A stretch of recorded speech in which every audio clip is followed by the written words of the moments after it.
All right, so here I have my 4 different colored shapes filled in with all the correct shades and tints. As you can see, things in shadow, I use shades. Things in things that like are highlights, right? Areas that are closer to the light, I used tints, right? So this was the first one that you guys saw, and similar things applied to all of these. So this is round, right? Which is why here you see I have more values between each of the sections. This yellow is a little hard to see, but you can see I did the same thing there, and same with this cone, all right? So that's what you're gonna wanna do as well, right? Make sure that you add, like you slowly build up your values. I know in the black and white ones, you had these large sections that were like very stark and clear. If you find yourself struggling to blend like I have here, then feel free to do that again as well for yours, okay? So hopefully you can see what shades and tints are.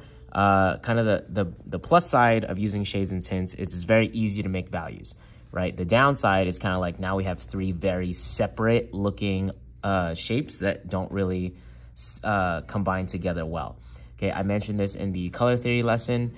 Shades and tints are good, they're useful, but by themselves, they're kind of boring, right? They're not really like exciting paintings. They are what they are, right?